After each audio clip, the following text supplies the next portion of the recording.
Voilà, bonjour les amis. Alors nous sommes dimanche, on retrouve l'évangile de Marc.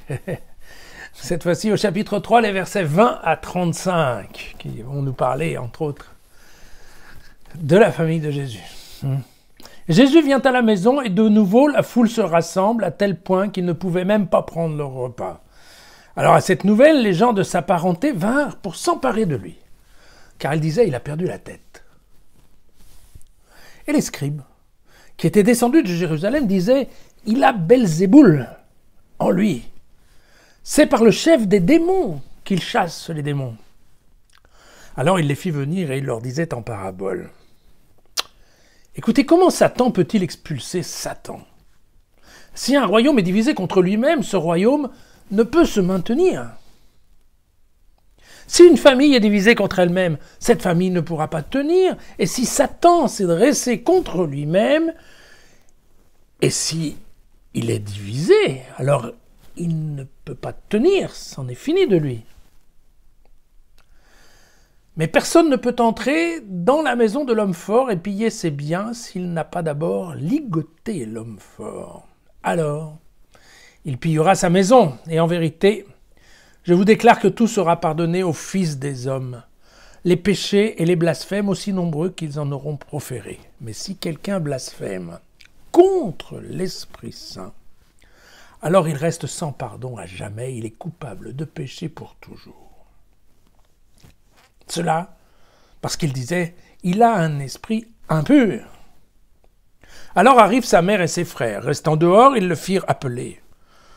La foule était assise autour de lui, on lui dit « voici que ta mère et tes frères sont dehors, ils te cherchent ». Alors il répondit « mais qui sont ma mère et mes frères ?»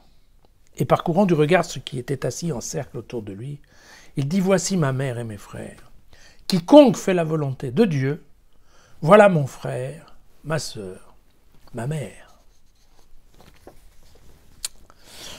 Voilà, il semble bien que le succès populaire de Jésus ne soit pas apprécié par tout le monde, en tout cas sûrement pas par les chefs de la religion juive, mais encore moins par sa propre famille, ce qui paraît incroyable, n'est-ce pas?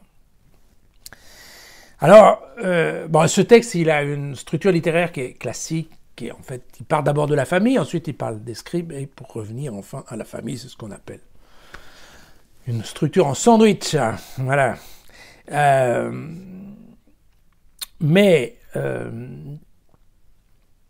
voit bien qu'ici, la famille porte Jésus en accusation de folie. Il est fou, il a perdu la tête, d'accord? Alors que les scribes, eux, l'accusent en fait de possession démoniaque, si on veut bien. Il est habité par le démon, d'accord? Donc, vous voyez que c'est... et en plus d'être habité par le démon, les scribes laissent entendre qu'en plus ces méthodes d'exorcisme sont des méthodes qui elles-mêmes sont démoniaques. Donc en fait, il s'agit d'un procès quasiment en sorcellerie. Et les procès en sorcellerie, il faut savoir qu'à l'époque de Jésus déjà, c'était condamné par la peine de mort. On trouve ça un peu partout. On trouve ça en Exode, on trouve ça dans le Lévitique au chapitre 20 et on trouve ça dans le Deutéronome. Vous voyez, c'est assez bien documenté, cette question-là. Alors en fait, comment ça se passe? Les scribes suggèrent que si Jésus est aussi brillant pour exorciser les gens, si il se fait aussi bien entendre des démons qui habitent les personnes, c'est tout simplement parce que lui-même est habité par Satan. Et donc, pour simplifier, ils se parlent la même langue. Et donc Jésus va répondre par un argument qui est indiscutable d'ailleurs à l'époque, qu'il était tout à fait partie de la culture philosophique et politique du monde grec. C'était Sophocle qui avait déjà développé toute cette argumentation, entre autres pour condamner l'anarchie dans la société. Voilà. Donc en effet, si une société commence à se diviser, eh bien, elle s'écroule. Donc vous voyez qu'à ce niveau-là, c'est assez simple.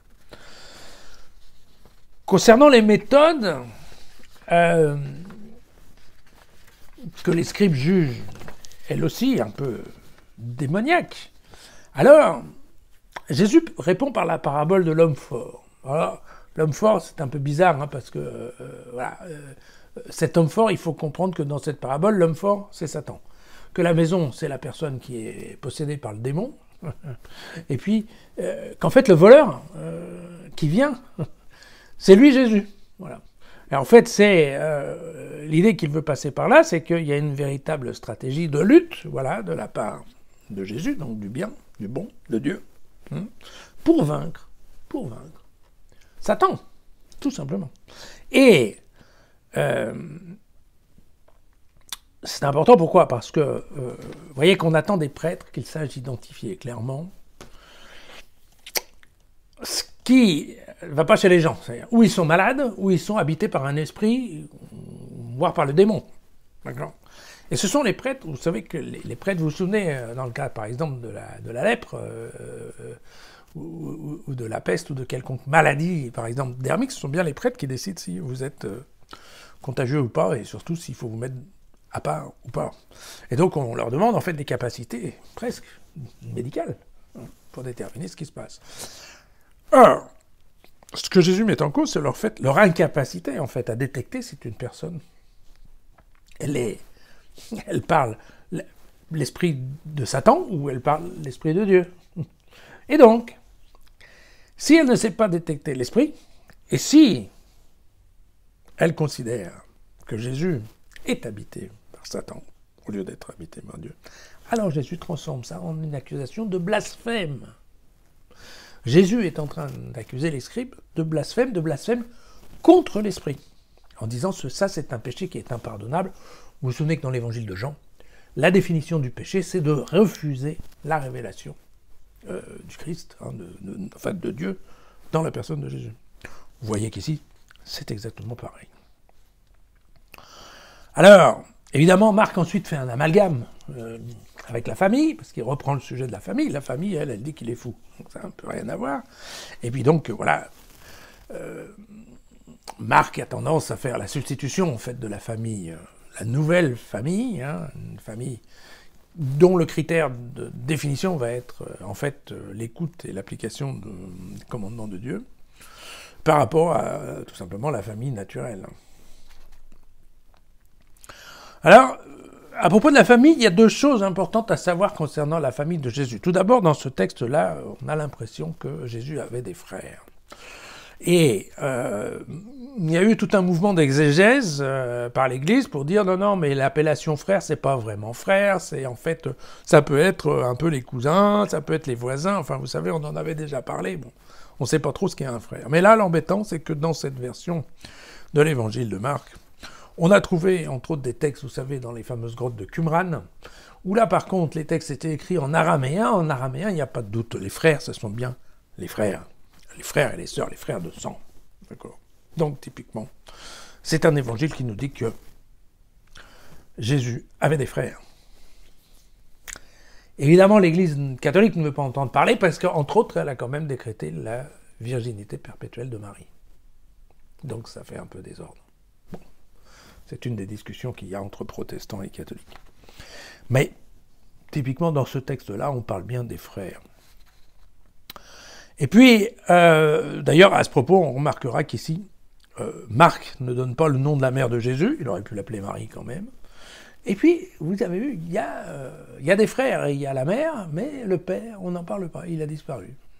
Et d'ailleurs, c'est vrai que, globalement, dans les évangiles, le brave Joseph va disparaître assez rapidement.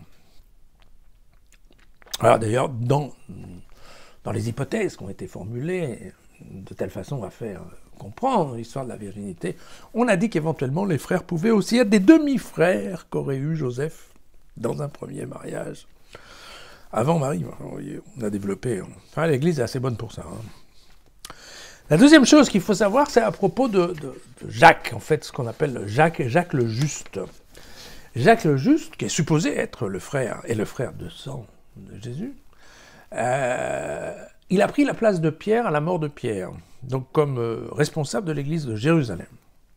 Or, il s'est avéré que Jacques était globalement un judéo-chrétien, vous vous souvenez que Jésus était juif, et c'est un judéo-chrétien, on va dire très juif. Et que donc il fait partie de ceux qui se sont ouvertement opposés à Paul dans les Actes des Apôtres, on voit ça, il y a une discussion, Paul vient à Jérusalem pour défendre la cause des pagano-chrétiens, donc les chrétiens issus du monde païen, en leur disant, mais ils peuvent très bien devenir chrétiens sans qu'il y ait besoin qu'ils passent par les rituels, y compris la circoncision.